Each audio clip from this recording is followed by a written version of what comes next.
Do you remember the Hoover floor polisher that I obtained along with a Hoover 370, which you actually haven't seen yet? I must film that video. Well, it is done, fully stripped apart, cleaned, serviced, re-lubricated, as good as new. Let's have a look at this very mundane, boring household appliance, see how well it works now.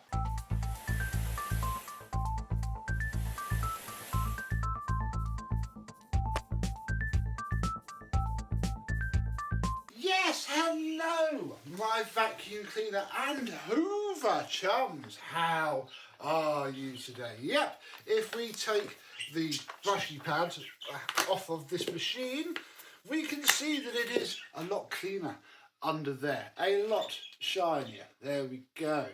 There is our electric polisher ratings plate. Yeah, this thing cleaned up really, really nicely. They normally do, to be honest, and this one had seen some hard use in the past. You can tell from the pad that we took off in the before video, but everything else has fared quite well. There is no marks or dents really to speak of on the handle. The flex is absolutely superb, although sadly only really appropriate for a Hooverette, and they're not exactly known for needing new flexes, but it's nice to see the MK plug cleaned up really, really well. It does have a chip to it, sadly, there, so it's not minty mint, but it's certainly cleaned up nicely and does match this machine's age. So yeah, cleaned up very nicely and it's all looking good. What we need to do now, what I'm going to do now, is pop the hood off so we can have a look at what it's like under there.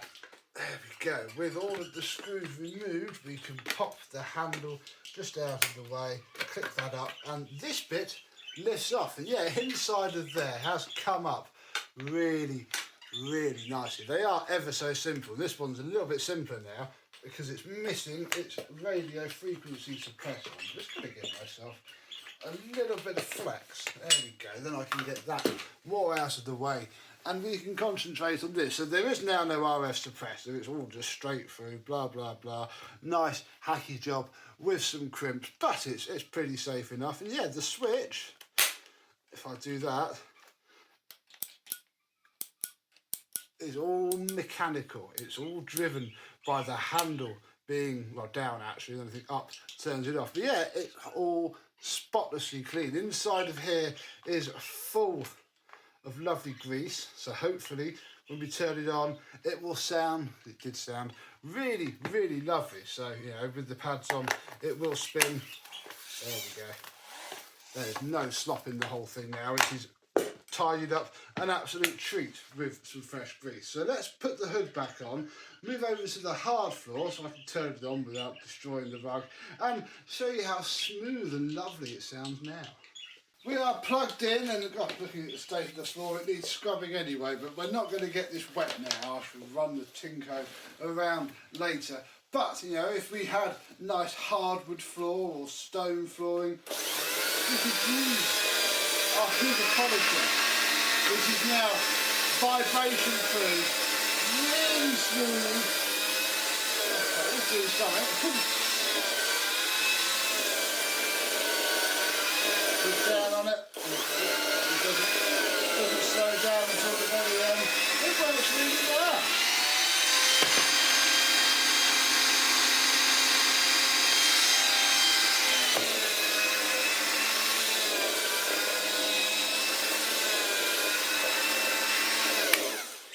And then turns off and does a little spin at the end. Yeah, they're having all of the grease cleaned out because it was all burnt and horrible. There's pictures I've been putting up or will put up on the screen. But yeah, it was all burnt and nasty. This thing had been driven hard and stored badly. There's still a kink in the skirt there that I can't really get out, despite using boiling water as much as I could.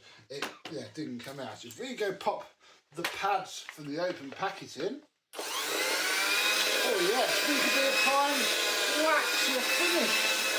I'll probably get these wet because they have to dry. Yeah. Lovely. fill the cogs spinning around inside.